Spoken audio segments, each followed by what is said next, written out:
The mining station on Kepler 442b hummed with activity as alien workers from 12 different species extracted precious minerals from the planet's crust. The Galactic Mining Consortium had established this outpost 3 years ago, and it had become a symbol of interspecies cooperation. Tall, crystalline Vorthak beings worked alongside the tentacled Nexari, while the insectoid Zephyrians coordinated logistics with mathematical precision. However, today was different. Today, the workers whispered nervously in their native tongues about the ship that had arrived at dawn. The sleek, obsidian vessel bore no markings, but every sentient being in the galaxy knew what it meant. The Draconian Empire had sent one of their enforcers. Captain Zexthara emerged from the ship like a nightmare-given form. Standing 12 feet tall, her scales shimmered with an oily blackness that seemed to absorb light itself. Her wings, folded against her massive frame, could span 50 feet when fully extended. But it was her eyes that made even the bravest aliens look away. Ancient, predatory orbs that had witnessed the destruction of entire civilizations. She was what the galaxy feared most, a draconian apex hunter. One of only 7 beings capable of single-handedly conquering planets, the mining station's administrator. A nervous Vorthak named Kristen approached with trembling limbs. His crystalline body rang like wind chimes with each anxious step. "Honored Apex Hunter," he managed to say, his voice translator crackling with static from his fear. "The consortium was not informed of your visit. How may we serve the Empire?" Zexthara's massive head turned toward him with predatory slowness. When she spoke, her voice was like grinding stone mixed with the roar of dying stars. "There has been an unauthorized intrusion in this sector. A human vessel was detected 3 days ago before vanishing from our sensors. Humans are not permitted in draconian space." The word human sent ripples of unease through the gathered crowd. Most aliens had heard stories about the young species from Earth, tales of their reckless bravery, their impossible survival instincts, and their disturbing tendency to befriend creatures that should rightfully eat them. The Galactic Council had classified humans as a wild card species after they had somehow talked their way out of 3 separate extinction-level events in their short time among the stars. "We have detected no human presence," Kristen assured her, his crystalline form now chiming frantically. "Our sensors would have a massive explosion rock the mining platform, sending workers scrambling for cover." Emergency lights bathed everything in red as alarms wailed across the complex. Through the chaos, a small escape pod came hurtling through the atmosphere, trailing smoke and sparks. It crashed into the station's landing bay with enough force to crack the reinforced deck plating. Zexthara's lips pulled back to reveal teeth like obsidian daggers. "It appears your sensors need recalibration," she growled, spreading her wings wide enough to cast the entire landing bay in shadow. As the smoke cleared from the crashed pod, a small figure stumbled out, coughing and waving away the acrid fumes.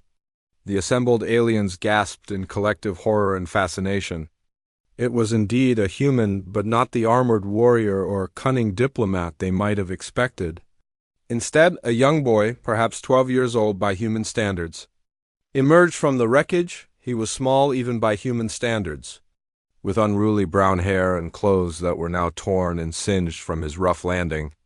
His wide brown eyes took in the scene around him, dozens of alien species all staring at him in stunned silence. And looming over them all, the most feared predator in known space. Most sentient beings would have been paralyzed with terror. The boy looked directly at Zexthara, tilted his head slightly, and said, "Wow, you're really tall. Are you okay? You look sad." The silence that followed was so complete that the only sound was the gentle hiss of escaping atmosphere from the damaged pod. Every alien present felt their blood freeze in their veins. No one had ever addressed an apex hunter so casually. No one had ever suggested that one of these ultimate predators might have feelings. Zexthara stared down at the small human, her massive form utterly still. Her ancient mind, which had calculated the destruction of worlds and the subjugation of species, found itself completely unprepared for this moment. In 3,000 years of existence, through countless battles and conquests, Nothing had ever called her sad. The boy seemed oblivious to the tension around him. He brushed dust off his jacket and looked around at the diverse crowd of aliens with obvious curiosity and delight. This is so cool! I've never seen so many different species in one place. Hi, everyone. He waved cheerfully at the assembled crowd, many of whom instinctively took a step backward. Human child. Zexthara's voice rumbled like an approaching storm. You are in violation of draconian space. State your purpose here. The boy looked up at her again, apparently unaware that he was speaking to a being capable of breathing fire hot enough to melt starship hulls. Oh, I'm Tommy. My family's transport got attacked by space pirates and I had to escape in this pod. I just picked the nearest safe place on my scanner. Is this your planet? It's really pretty from space. Several aliens exchanged glances of disbelief. The child was speaking to Zexthara as if she were simply another person, not the galaxy's most feared apex predator. Even more incredibly, he had complimented her territory. Zexthara lowered her massive head until her burning eyes were level with the boy. Her breath was hot enough to make the air shimmer, and the scent of sulfur and ozone filled the landing bay. When she spoke, her voice was barely above a whisper, but it carried the promise of annihilation.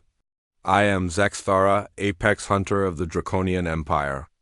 I have consumed the hearts of champions and watched civilizations turn to ash. Why do you not flee, little human? Tommy considered this seriously, his young face scrunched up in concentration. Then he shrugged. Well, my mom always said that being big doesn't make someone mean. And you haven't hurt anyone here, so you must not be mean either. Plus, you have really beautiful scales. Are they naturally that color, or is it like a special armor? The question hung in the air like a physical thing. Around them, the assembled aliens struggled to process what they were witnessing. A human child was not only unafraid of the galaxy's apex predator, he was genuinely curious about her. Treating her like any other being worth knowing, for the first time in millennia, Zexthara found herself at a complete loss for words. The silence stretched on for what felt like an eternity. Zexthara, the being who had made entire fleets surrender with a single roar, found herself studying the small human with an intensity that made the other aliens nervous. Tommy waited patiently for an answer, apparently unbothered by the fact that he was standing close enough to a draconian apex hunter to feel the heat radiating from her scales.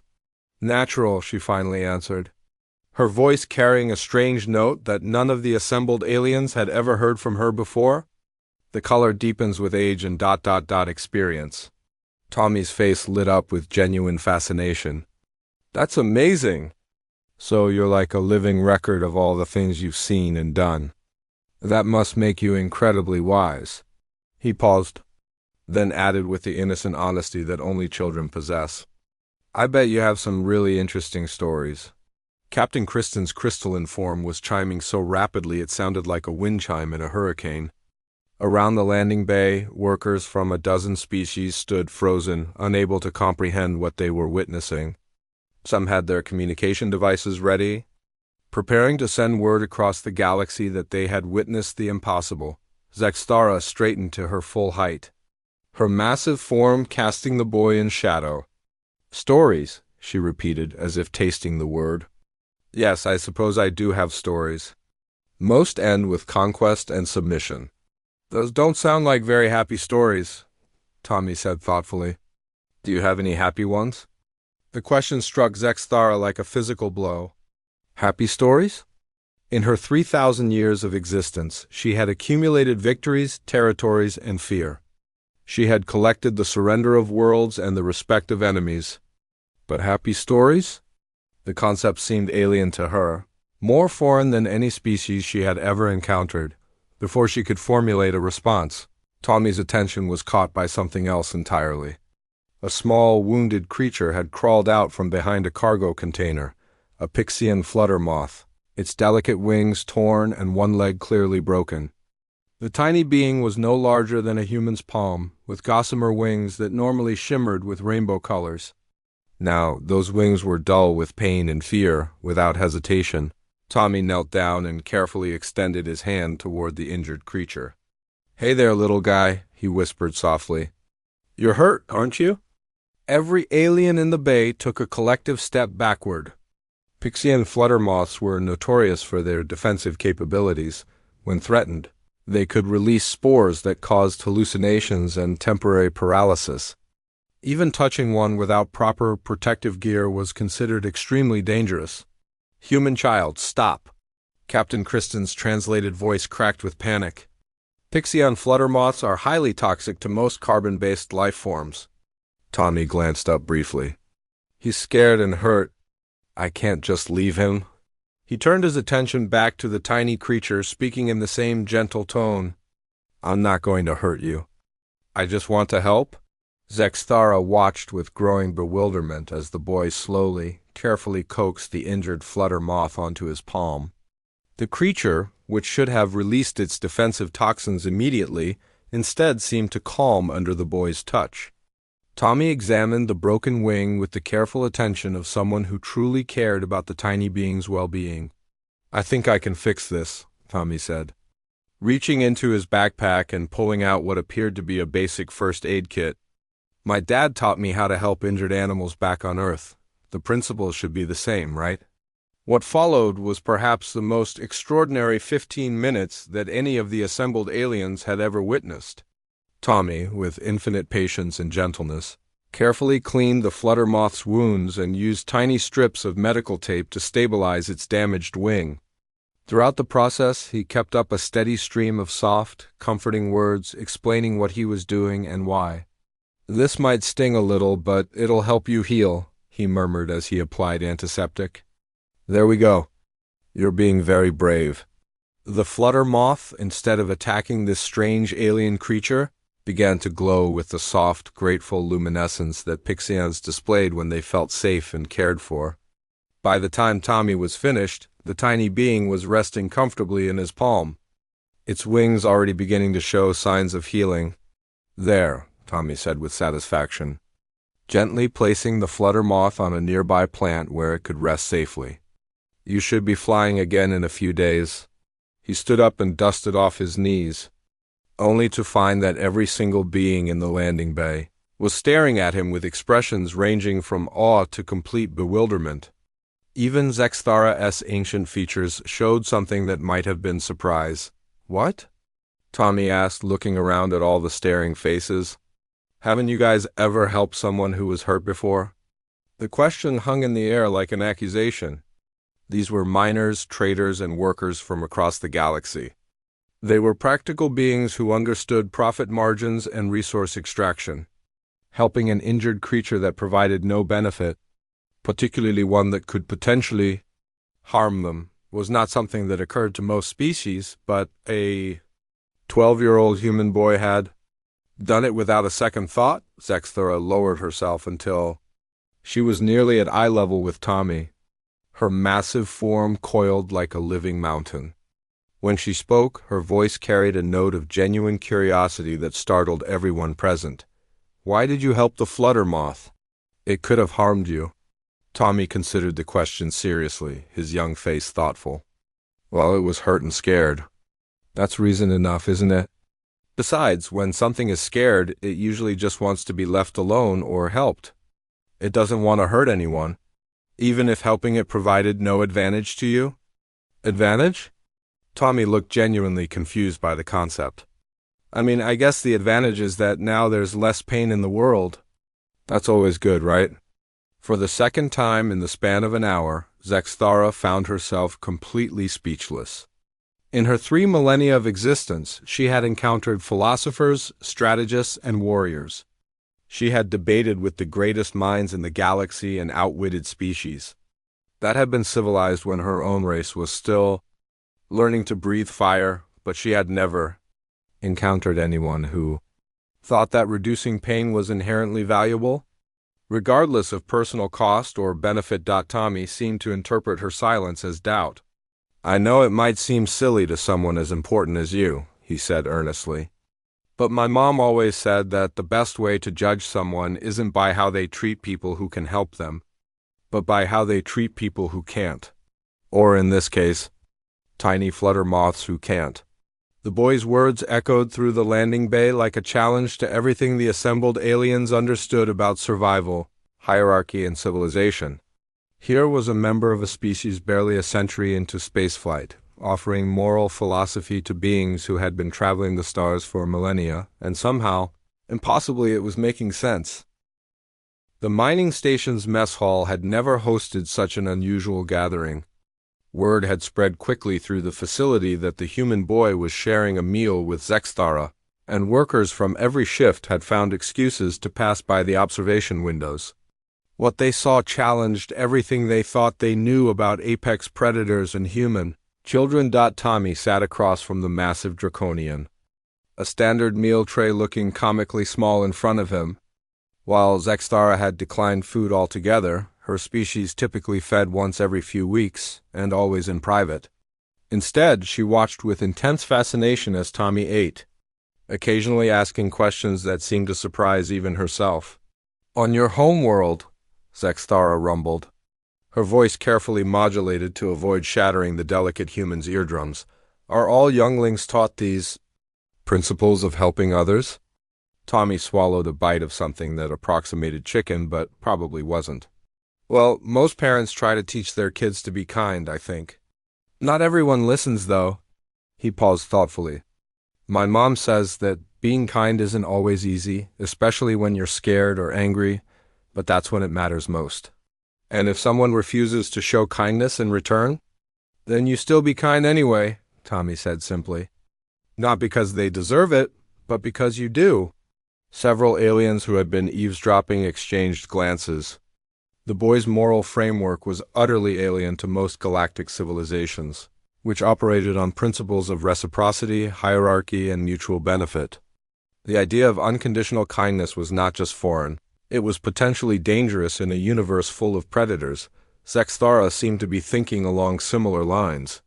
Such a philosophy would make your species vulnerable to exploitation. How do humans survive with such naive worldviews?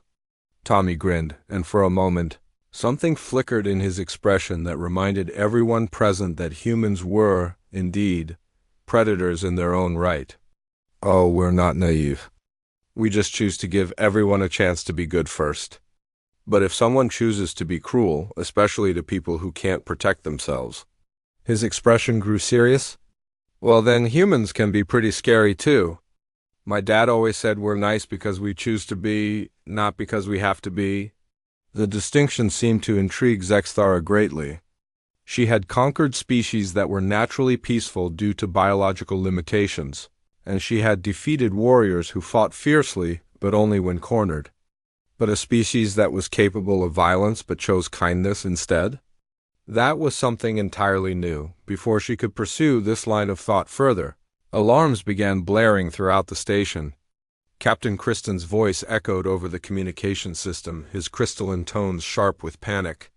"All personnel to emergency stations. We have multiple unidentified vessels approaching at high speed. They're firing on our defense platforms."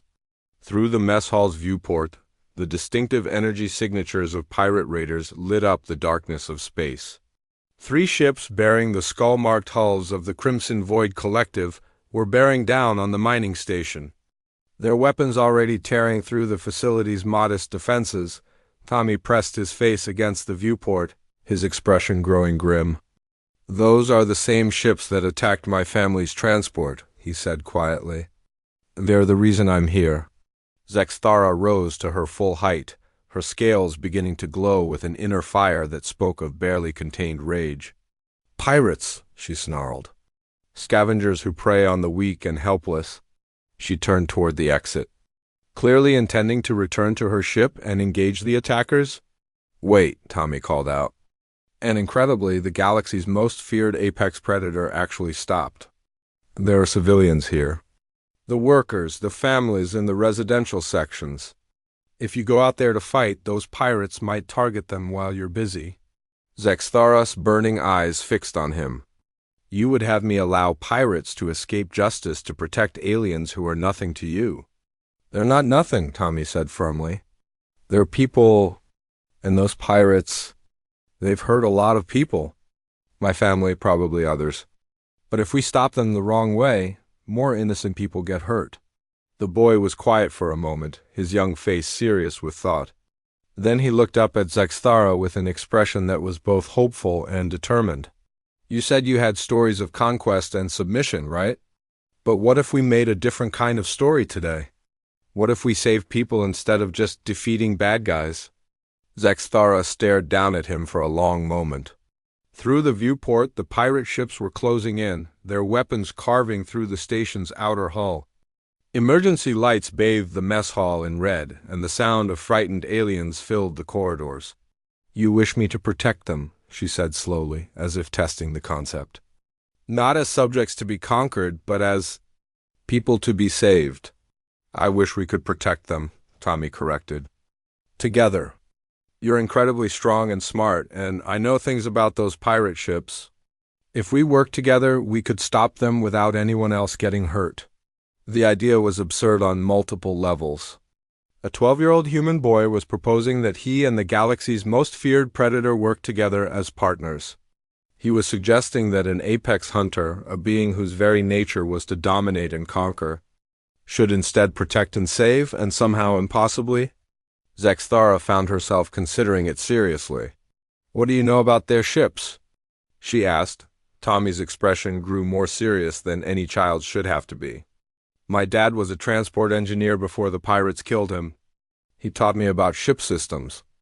Those Crimson Void ships, they've got a weakness in their shield harmonics. If you can create the right frequency disruption, their shields collapse completely. But you'd need to get really close to do it. Close enough to be destroyed by their weapons. Not if they're too busy shooting at something else, Tommy said quietly. My escape pod still has its beacon active.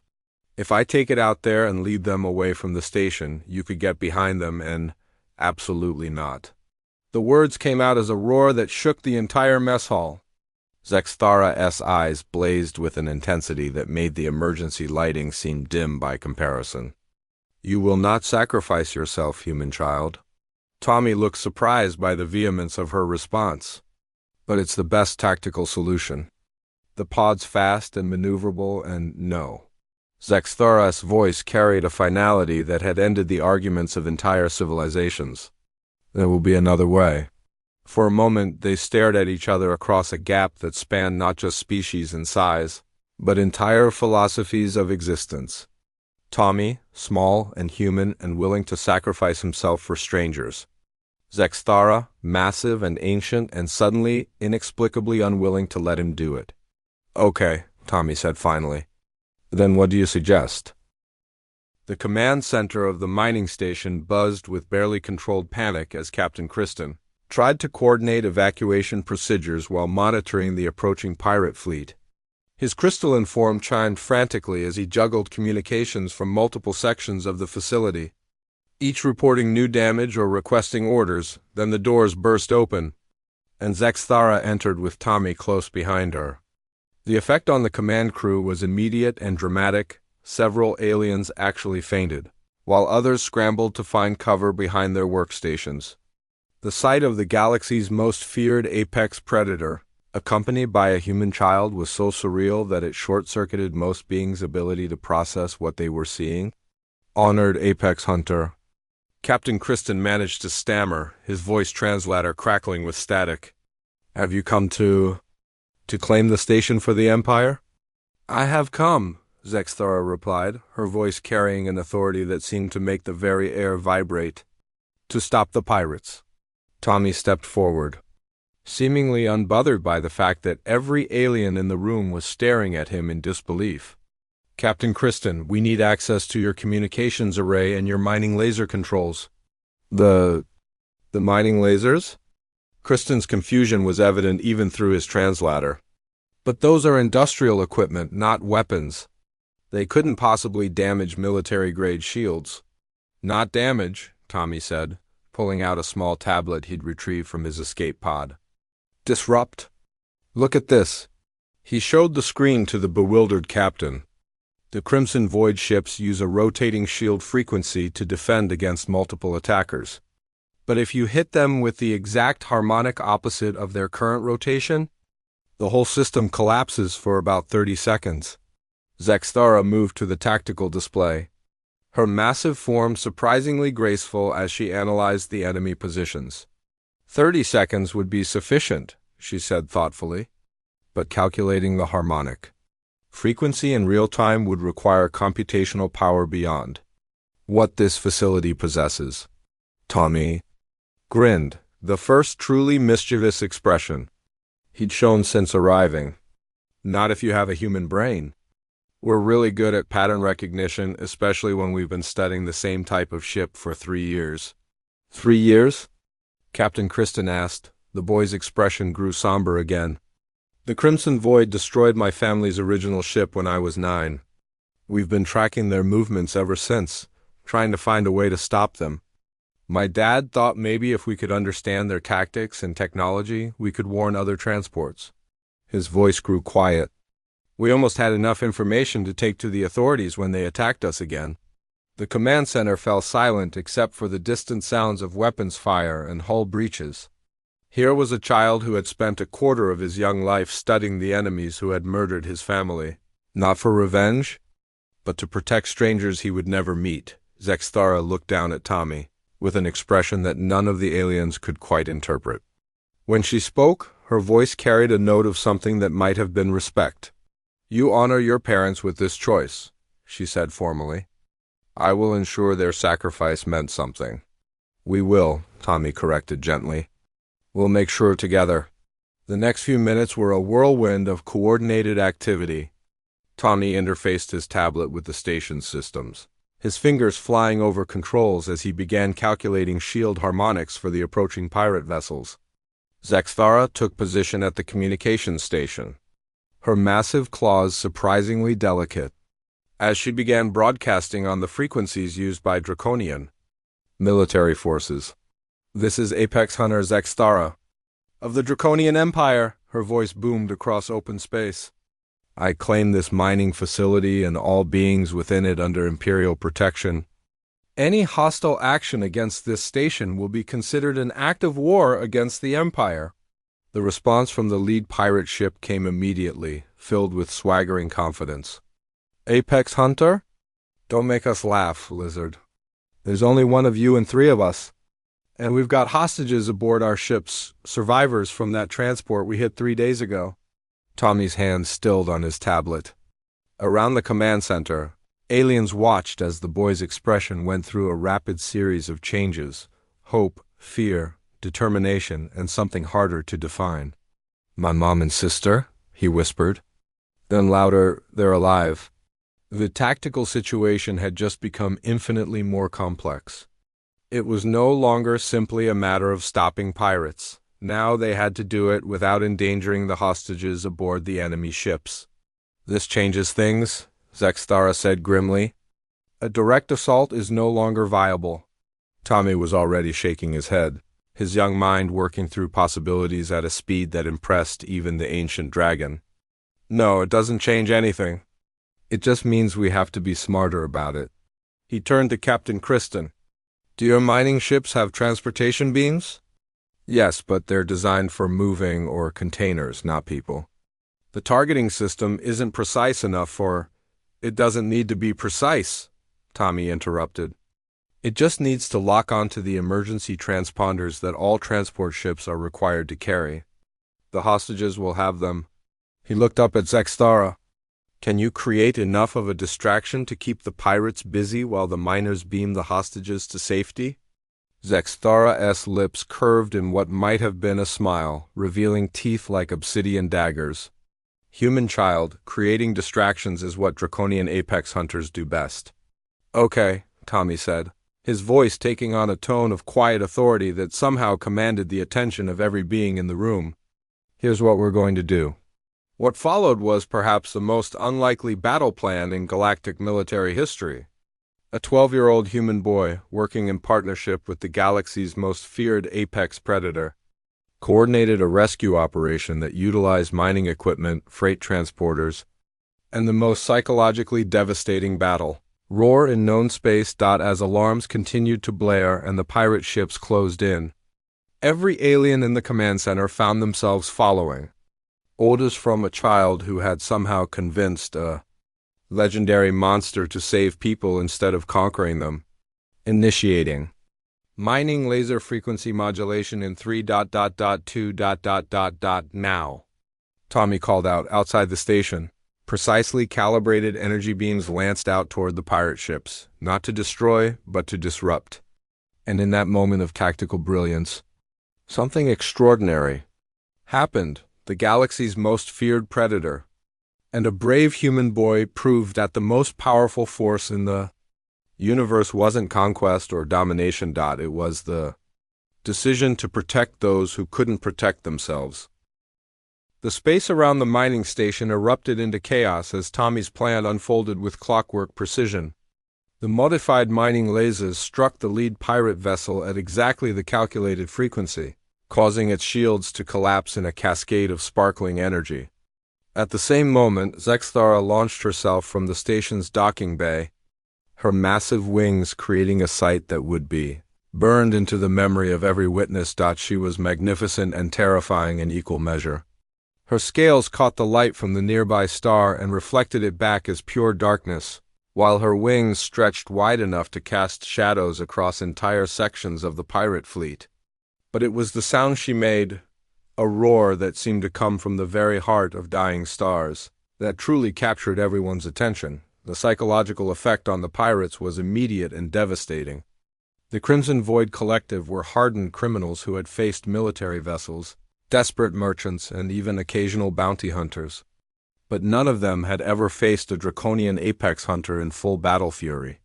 Their formation immediately broke as ships scattered in all directions, their crews screaming orders and curses over open communication channels. "Now!" Tommy shouted from the command center, his young voice cutting through the chaos. "Lock onto the emergency transponders and begin transport." Captain Kristen's crew, despite their terror and confusion, had been galvanized into action by the extraordinary partnership they were witnessing. Freight transporters designed for moving massive ore containers began the delicate work of extracting hostages from the pirate ships.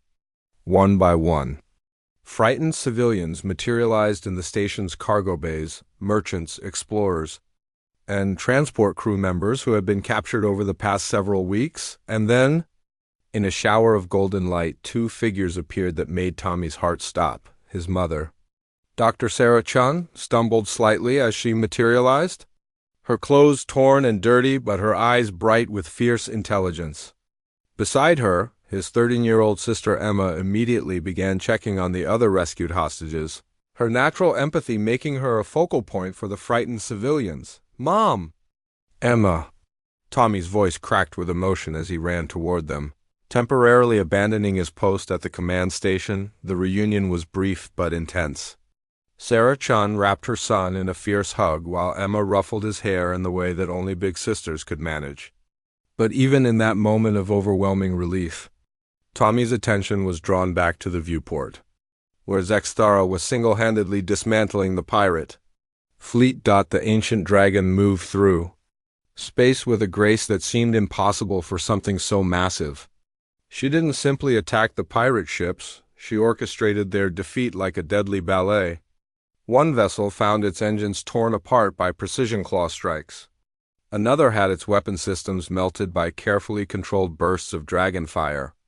The third ship, recognizing the futility of resistance, was attempting to flee when Zexthara simply appeared in front of it, wings spread wide in a gesture that needed no translation. "That's her," Tommy said quietly, his voice filled with something approaching awe. "That's Zexthara. She's amazing." Dr. Chun followed her son's gaze and felt her breath catch. As a xenobiologist, she had studied draconians extensively, but she had never seen one in action. The being outside the viewport wasn't just a predator, she was poetry written in scales and starfire.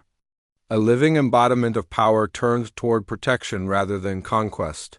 "Tommy," his mother said carefully, "how exactly did you convince an apex hunter to help us?" Before Tommy could answer, Captain Kristen's voice crackled over the intercom. "All hostages have been successfully recovered. The pirate vessels have surrendered and are requesting mercy." The last word came out with obvious bewilderment. Pirates of the Crimson Void Collective were known for fighting to the death rather than surrendering. The concept of them requesting mercy was almost unthinkable. Through the viewport, they could see Zexthara hovering in space near the surrendered vessels, her massive form utterly still. She seemed to be waiting for something. Tommy realized what she was waiting for and activated the communication system. Zexthara? The hostages are all safe. What do we do with the pirates? Her response came immediately, but it was directed as much to the pirate ships as to the mining station. Pirates of the Crimson Void, you have committed crimes against innocent beings throughout this sector. By the laws of the Empire, your lives are forfeit. The silence that followed was heavy with anticipation and dread. But then Zexthara continued, her ancient voice carrying a note that none of the listeners had ever heard from an apex hunter before. However, I have recently learned that there is value in mercy, particularly when it is offered by those who have the power to withhold it. You will surrender all stolen goods and information about other criminal operations. You will submit to rehabilitation programs administered by the Galactic Council, and you will spend the remainder of your lives working to repair the damage you have caused. The stunned silence that greeted this pronouncement extended across multiple species and ship crews. Apex hunters were known for their absolute judgments and final solutions. The concept of rehabilitation was as foreign to Draconian justice as the concept of mercy itself. Tommy smiled and activated the communication system again. That sounds perfect, he said simply. Later, as the situation wound down and various galactic authorities began arriving to process the surrendered pirates, Tommy found himself standing in the observation deck with his family and Zexthara. The massive dragon had returned to the station and somehow managed to fit her enormous frame into the space, coiled like a living mountain. I still can't believe what I witnessed today, Dr. Chun said, addressing Zexthara directly. Your reputation throughout the galaxy is, well, it's considerably different from what my son has described. Zexthara's burning eyes fixed on Tommy, who was currently sitting cross-legged on the floor and sketching the view of space outside the viewport. Your offspring has a most unusual perspective on existence, she said thoughtfully. He sees possibilities where others see only limitations. That's just Tommy being Tommy, Emma said with typical sibling directness. He's always been weird that way. Like dangerously optimistic? Dangerously optimistic, Zexthara repeated, as if testing the concept. Yes, I suppose that is accurate. He approaches the universe as if it might be better than it appears to be. Tommy looked up from his sketch. Well, today it was better than it appeared to be. We saved everyone, stopped the bad guys, and nobody got hurt. Plus, I got to meet the most interesting person I've ever talked to. He grinned at Zexthara. That's a pretty good day in my book. The ancient dragon stared down at the boy who had somehow convinced her to save instead of conquer, to show mercy instead of dominance, to protect instead of rule.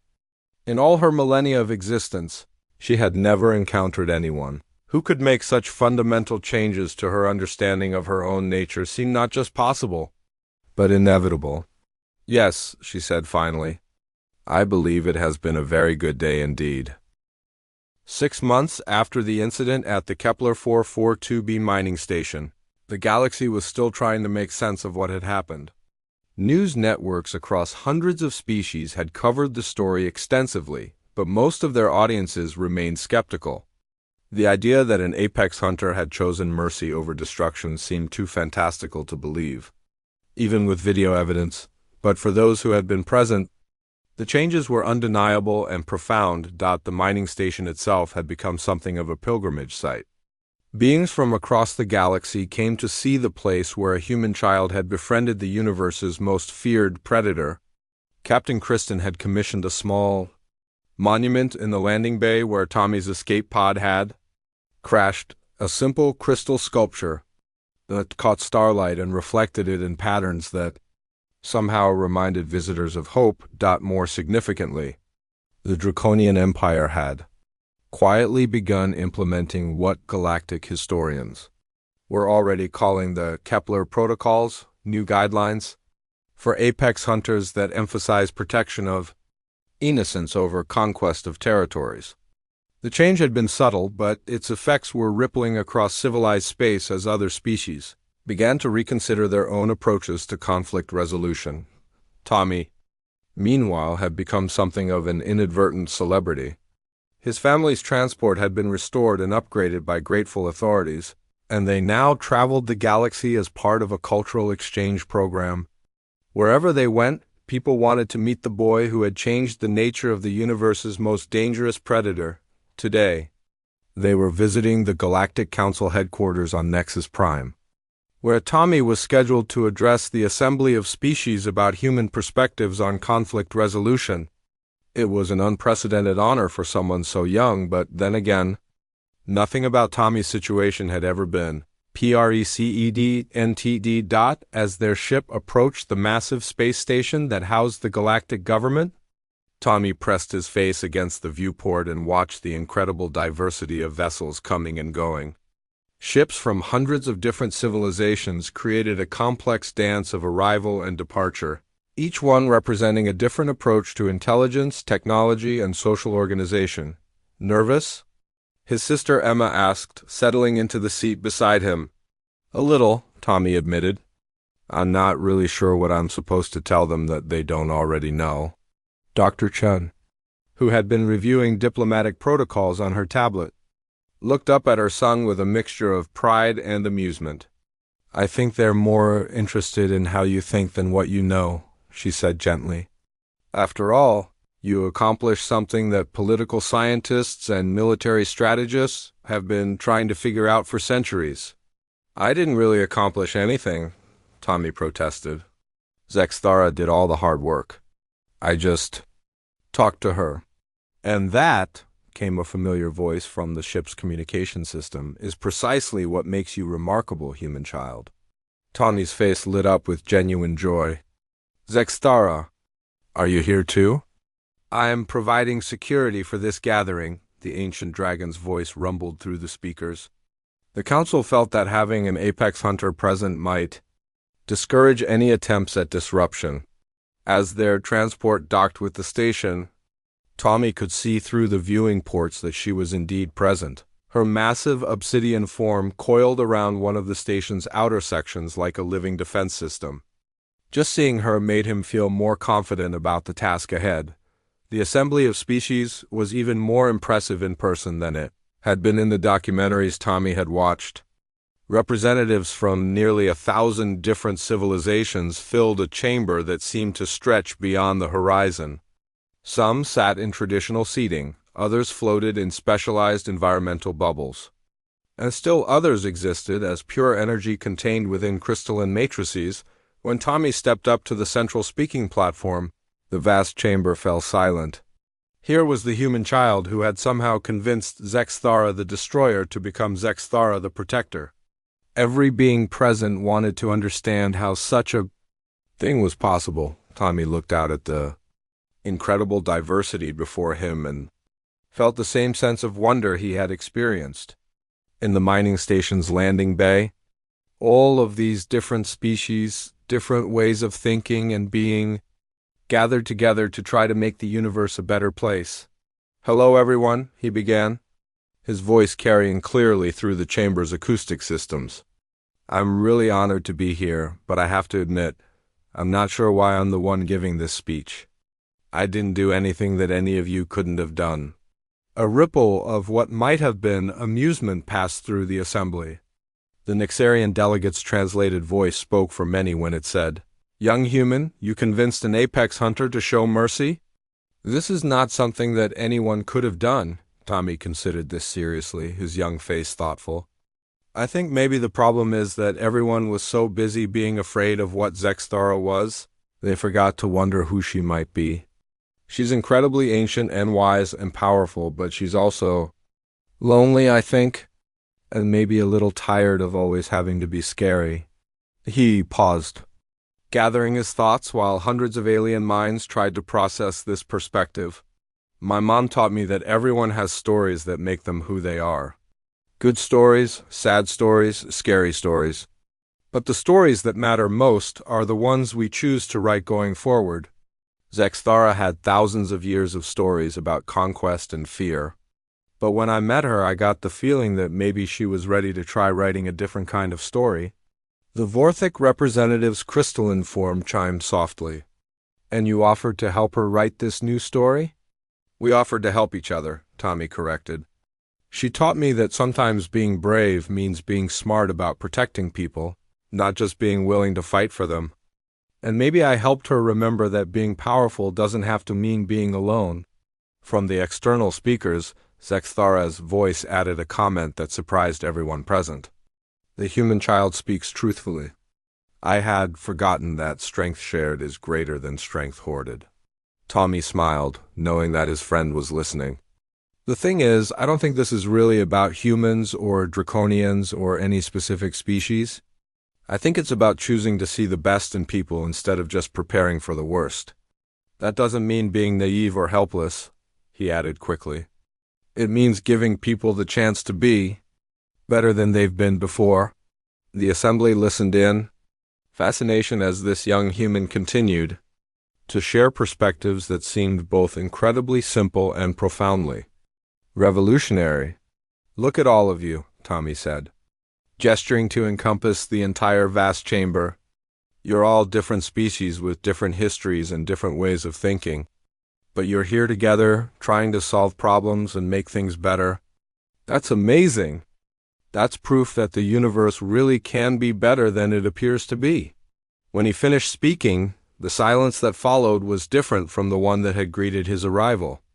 This was a thoughtful quiet, filled with beings reconsidering assumptions they had held for centuries. The Galactic Council would later vote unanimously to establish the Chun protocols, a new framework for interspecies diplomacy, based on the principle that every being deserves the opportunity to choose who they want to be, regardless of who they have been before. But for Tommy, the real victory came later that day, when he stood with his family on an observation deck watching the stars.